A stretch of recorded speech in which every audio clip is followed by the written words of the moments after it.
You are now chopping it up with the Nerd Barbershop Podcast.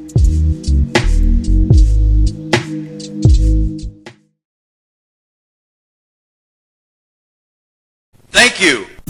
The summer will be heating up before you know it, but your drinks, they don't have to. You can chill out with The Frozen Pour, an anthology of slushy recipes from author Taryn Williams, available on Lulu.com. The Frozen Pour is your guide to icy, flavorful cocktails that'll turn any moment into a celebration. Whether you're unwinding after a long day or hosting the party of the season, there's a slushy for every occasion. They're simple to make, delicious to sip, and cooler than your average cocktail. Why settle for the ordinary when you can pour frozen perfection? The Frozen Pour, an anthology of slushy recipes from author Taryn Williams, is available right now on Lulu.com. Order your copy today and raise a frosty glass of unforgettable flavors. Welcome to a brand new episode of the Nerd Barbershop Podcast. I'm Taryn Williams. Thank you so much for clicking on this episode of the podcast and hanging out with me for a little bit. Alright, so we're going to get right into it. I'm going to be talking about the latest Marvel movie, Marvel's Fantastic Four First Steps. Of course, spoiler alert, spoilers. I'll be talking about, stuff that goes on in the movie, my favorite parts, what I liked, some of the stuff I disliked. But to be completely honest with you, there's not a whole lot I disliked about this movie. Like, I'm going to be completely honest. It's probably one of my favorite superhero movies of all time. Like, it's really solid. It's really good. I was, listening to somebody talking about where he was, he didn't, really like it. He thought it was okay. He thought the characters could have had more character development or whatever. But I'm like, huh? These are already established as characters. And how they did the movie was it's a little bit in the future where they already have their power. They have their powers for a while actually, because they have the building, they have all their gear, they have all the Fantastic Four merch in their world. But so there's not gonna be a whole lot of character development because they already are characters. There's little moments in the movie where people kind of have their own little storyline and they're kind of figuring some stuff about themselves, but it's not super major because there's a bigger kind of plot point. But again, spoiler alert, because I'm going to talk about some of my favorite stuff. And one of the big things that I didn't realize, I should have noticed, by just the title of the movie being called The Fantastic Four First Steps. And you would think it's, first steps in the MCU, kind of like MCU's first steps or their first try at a Fantastic Four movie. Those things could be right, but also it's called First Steps because the movie actually, one of the biggest plot points of the movie is Franklin Richards, which is the son of Sue Storm Marie Richards. He's their son. And he's one of the most powerful in the comics. Franklin Richards is one of the most powerful beings in the comics. He's a cosmic being, one of the most powerful beings to ever exist in the MCU. Of course, you have the Beyond there, and you have the One Above All, and you have all the Living Tribunal, and Franklin Richards is one of the it's Omega level powerful BS. And he's just a baby, and I didn't even think about that. Because I love to kind of keep it. I only saw the first trailer. I didn't see the latest trailers. I didn't want to get spoiled or anything. I'm happy I didn't see any more trailers. Franklin Richards being in the movie is such a cool story, and then him having the power of Cosmic, which is just really, again, it's basically he's just a baby guy. He can do basically whatever he feels like, whatever he wants, and they don't really get too much into it because, of course, they don't know what the power of Cosmic is because Galactus kind of speaks on it, but they're like, what the hell is that? And Reed's like, I never heard of that. And Reed's trying to figure it out, but something Reed doesn't know, so they kind of mess with him throughout most of the movie, which I kind of like. That's what the movie kind of does, where there's not these big character development things, but there's these little challenges that the characters have and they're trying to deal with. And they don't necessarily resort them, but it's something that they kind of struggle with. But that's why I really enjoy it. I think it's a straightforward story, not a whole lot. You got Galactus is coming, the Eater of Worlds.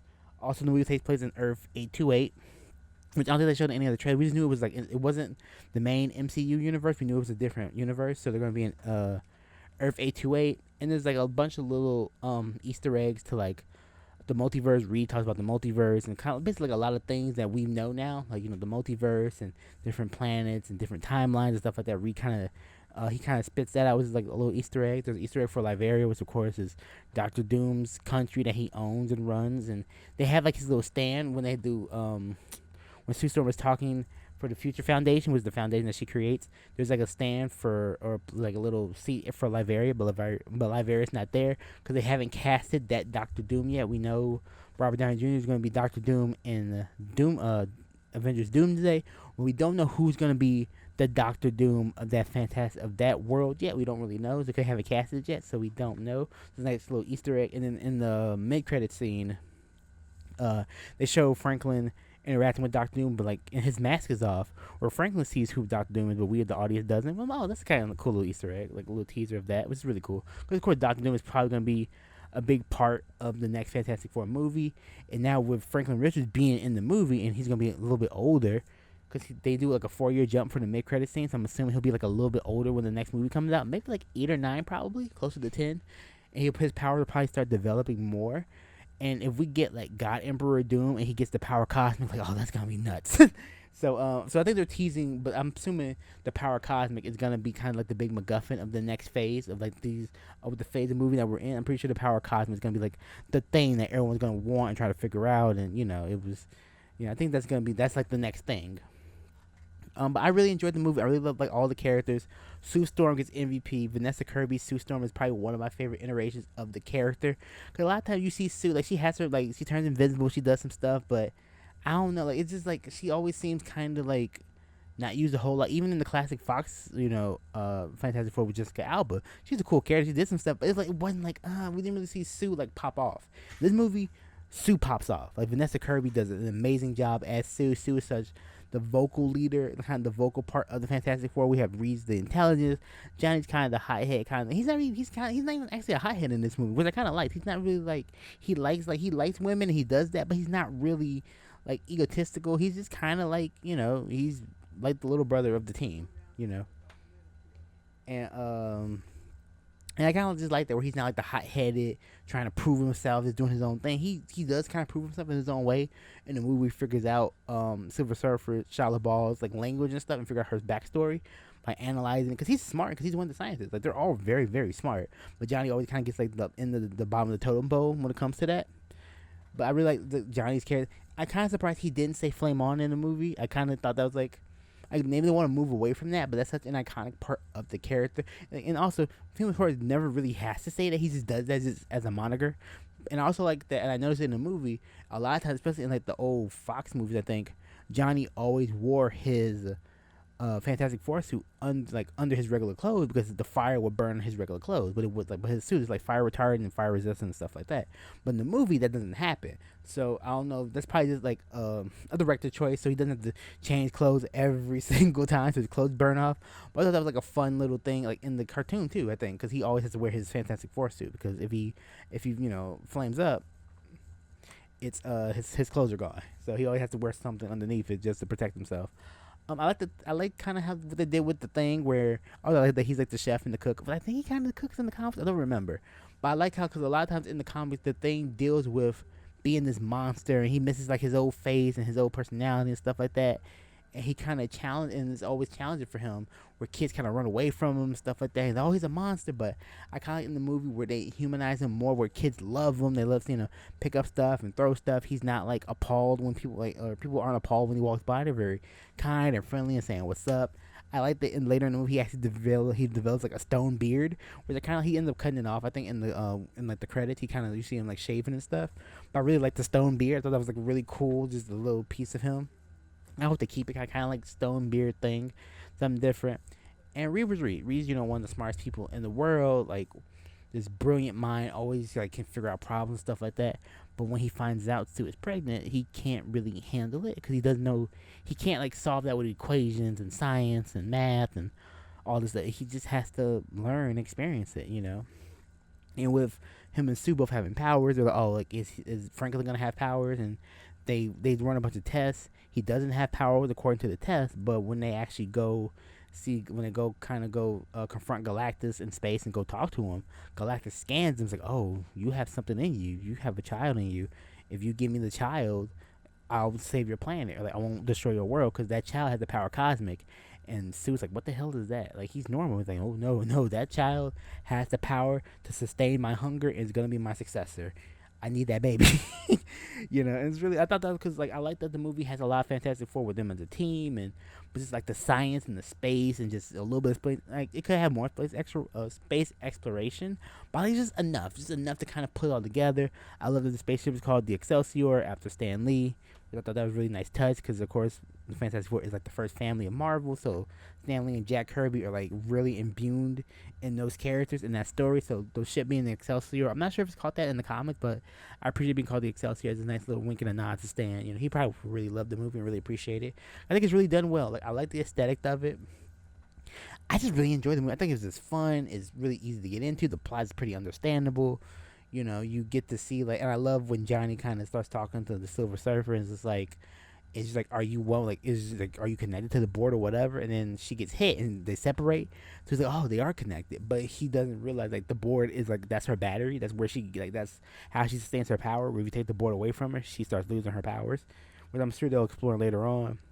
Always like kind of like the humanity of the Silver Surfer, which happens a lot in the comics too, where of course, because you have I think it's Norman Rad, I think, who's the male Silver Surfer. Shia LaBeouf is the female Silver Surfer, so we get Shia LaBeouf in the movie, and just her like kind of realizing like, hey, Galactus, like, yeah, I know I'm doing this. You want to destroy the planet, but this is the baby, and Galactus is like choking, like, what you mean? Like, give me the child, and and when Johnny tries to talk to her, like the moment where she talked to Johnny and she's like, hey, nothing I can do, Galactus is coming, take your family to run, and she shed like one tear. You can see the tear reflecting off her skin. Really dope, really good like special effects. But that also humanizes her because she had to do a sacrifice to save her planet, and she gave up her life and seeing her family to protect her planet to become the hero for Galactus, and seeing all these plans get destroyed. It kind of weighed on her, but she's just kind of doing what she had to do because that's what the promise she made. So, really cool, really fun movie. Definitely enjoy it. Definitely go see it.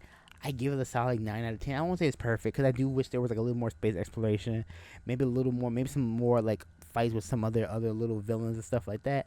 But again, this is the first steps. I do feel like all the actors did a great job of their characters. Like I think there are some. I think Pedro Pascal's Reed Richards was kind of iffy at first, but Pedro's been in everything. And Pedro's just a good actor. Pedro is collecting bags. Like Pedro does not care. Like my man's everything. I mean, The Last of Us, Fantastic Four, The Mandalorian. Like Pedro's everywhere. If you blink, if you need someone to be something in a thing, you just call Pedro Pascal. But I really enjoyed the movie. I really like I gotta get a blue Fantastic Four turtleneck, cause that turtleneck Reed had on, hey, those turtlenecks were fly. Like the white and blue ones that the rest of the team had, but the all blue one Reed had, fly.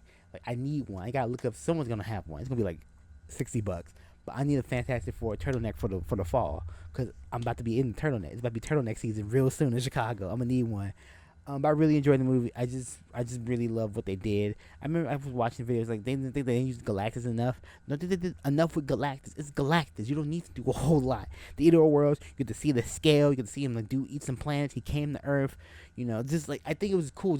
And they didn't defeat him. They just kind of sent him somewhere, which I think was also the best way to handle it. It was just like you can't destroy Galactus. Just send him off somewhere and let him kind of fight his way back to y'all, and then we'll get a bigger event with him. Also, I'm not sure with the Future Foundation meeting that they did. I'm not sure Wakanda was there. I didn't see Wakanda. I also didn't hear them mention vibranium. So Earth 828 might not have vibranium. I'm curious. Cause I don't think when they were like building up the teleporters and stuff like that, I don't think Wakanda was named. So I don't think Wakanda exists, and they didn't ask for vibranium for one of the raw resources that they needed. So I don't think 828 has the Wakanda. I mean, they probably don't have a Black Panther. Very interesting. That's a little detail I picked up on. But go see the movie if you enjoy. Like it's a pretty straightforward, fun movies. I just enjoy it. I'm just a big Fantastic Four fan. I enjoy the characters. I enjoy like Herbie. Herbie kind of stole the show too, just being a robot. I just like what they did. It wasn't too much. Like it wasn't too detailed and too much where you couldn't follow it. It was just enough like Marvel Easter eggs and stuff where if you knew the characters, you could just kind of get into it and watch it and enjoy it. When they did, I'm like, they're not, because when she's pregnant, I'm like, oh wait, they're doing Franklin, and like when they realized she was pregnant, they'd say that in like the first 10 minutes of the movie. I'm like, oh, that's why it's called First Steps, because it's the baby's first steps. And then and Sue just popped off. Sue just using all her powers to push Galactus through the portal, and she ends up dying. And then Franklin is crying. Reed puts Franklin on top of Sue's body, and Franklin brings her back to life with the power of cosmic. Super dope. This is a really fun movie. The baby that plays Franklin did such a great job. Like, oh, look at the baby. And they'll try to put him do the car seat at the end, which was really fun. It's just a fun movie. It's fun. They did a really good job of being charming, some jokes, but a lot of good depth and a lot of good Fantastic Four cuts and like Easter eggs, and they're building towards the next one, Avengers Doomsday. I really enjoyed it. It's one of my favorite superhero movies in a very, very long time. I'm a little biased. I am a Fantastic Four fan. I'm actually wearing my Fantastic Four shirt as we speak, and I have Fantastic Four like buttons on my book bag. So I've been a fan for a while. But yeah, it's really, really good. It's really, really good, and I really enjoyed it. And definitely check it out if you can, or you wait till Disney Plus, or wait till you stream it. Whatever comes first. But I definitely enjoy it. I think it's a really solid Marvel movies. I'm sad I didn't see Thunderbolts. I didn't see it when it come out because I was working, so I didn't really get to it when I need to watch Thunderbolts. I might do that really, really soon just to see it, because Thunderbolts didn't do as well as they would have hoped. But hopefully Fantastic Four does a really good job, because I really, really enjoyed it. I think it's really, really fun, and it's a really great addition to like the MCU catalog, which has kind of been kind of up and down with the Disney Plus shows and stuff like that. But I think Thunderbolts, Ironheart, and I think Fantastic Four is a really solid 2025 for Marvel. Maybe not financially or whatever like the big bosses say, but I think just from like characters and introducing stuff and stories and things like that, that's really solid, really solid like projects. And I think Fantastic Four is a good way to kind of cap the summer, because the summer's almost over. It comes out towards the end of July. We'll be in August really soon. So, I think Fantastic Four is a really good way to kind of cap off Marvel's 2025. Also with like San Diego Comic-Con happening as well. It's kind of a good kind of parallel with that. So, tell me what you think. Let me know if you enjoyed the movie, if you've seen it yet. What would you like to see in the next Fantastic Four movie? They're gonna be in Avengers Doomsday, so I'm curious to how they're gonna get there. Like how's their Earth gonna get pulled into what's happening with the Avengers of our Earth? We'll see what happens. I'm very, very curious. But thanks so much for supporting the podcast. I greatly appreciate it. I've been seeing I'm gonna drop more podcasts a little more recently because I have some stuff I wanted to talk about. I'm in a better rhythm and a better flow. So hopefully I get more podcasts up really, really soon as well. But thank you so much for supporting the brand and everything like that. I got some other stuff cooking, and I'm working on some other stuff. So just bear with me and keep rocking with me, and I greatly appreciate it. All and forever, slicing, dicing, gaming. It's not just a motto, it's lifestyle. I'll see you next podcast. Later.